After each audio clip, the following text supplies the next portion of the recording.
Hey, welcome to your Aries horoscope for this week, which is the week ending July 15th, July 9th to July 15th. And we are going to kick off this week with the moon. Of course, some moon action going on in Aries Sunday into Monday, and then things kind of smooth down from there. When you have the moon in your sign, it can be a very helpful thing. It can be kind of a difficult thing. With the way the moon is lining up with different planets this week, it is going to create some challenges for you guys, unfortunately. Starting with moving into a square with first the sun and Mercury, which turns into a T square by the end of the day on Sunday, into Monday, unfortunately, as Pluto joins that particular aspect as well. And this is going to create some challenges for you guys, especially considering that the moon's focus is on relationships. This is where the challenges are going to be pointed at. Unfortunately, the sun and Mercury's focus is in career, Pluto's focus is in your home. It sort of puts you in this situation where you're trying to focus your energy in one direction and somebody is pulling you to focus your energy in another direction. So that can be anything from you want to decide that you want to do a project, but you don't have money for it. And so unfortunately, or you think you have money for it, but your spouse says otherwise, it causes a little bit of a challenge there. Also, I feel, in terms of business partnerships, that there will be a few things that might come up with that as well. Luckily for business wise, it's Sunday, but it goes into Monday. So we're kicking off the quote unquote traditional work week with that as well.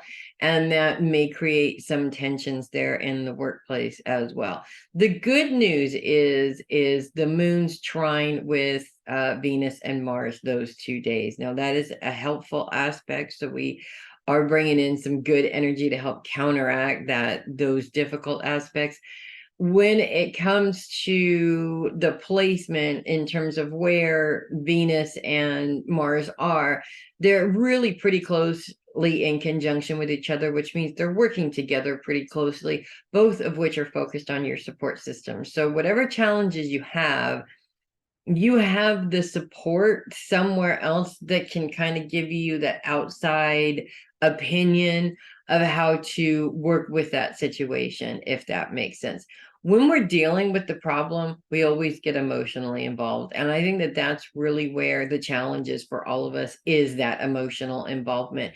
So having that outside, non-emotionally involved influence coming in, it's just somebody that can give you a little bit of assistance without necessarily getting themselves too involved in the emotional aspects of it. So it creates a clearer perspective. That makes sense. A lot of people have a hard time with that because obviously you want somebody to help you make a decision based on what's best for you, even if, especially if this is a decision that you're using your intuition or your gut with, which does include the feels a little bit.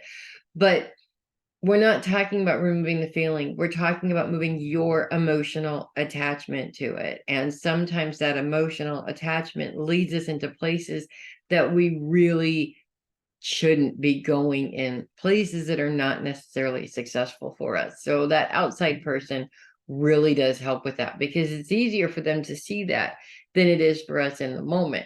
As we move out of that moon time in Aries little thing going on, things are going to smooth way down from there. Focus does continue to be on relationships.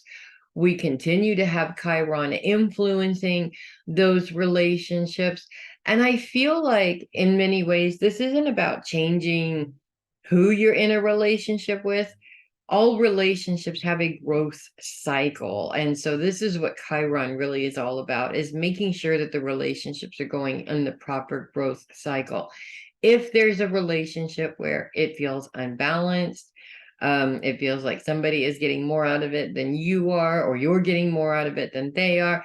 There's going to be problems in that relationship at some point. So it's better to identify those and now and be able to grow personally yourself as well as the evolution, or I'm sorry, um, putting into the evolution of the relationship. It just makes the relationship that much stronger and that much better. I think the big thing with relationships for most people is communication. I think that people don't communicate properly with each other. They're not listening to each other.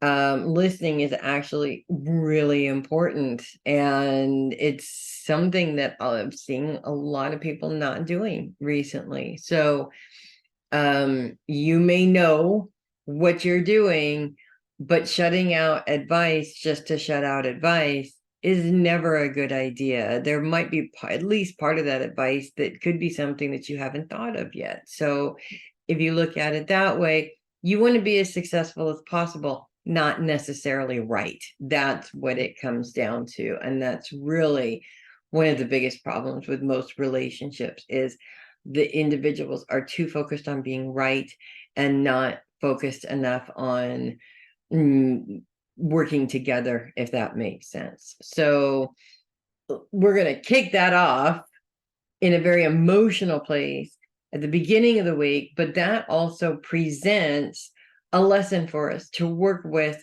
throughout the end of the week. And by the time you get to the end of the week, you should have most of the loose ends tied up and things are not quite as crazy as they were when the week started, if that makes sense.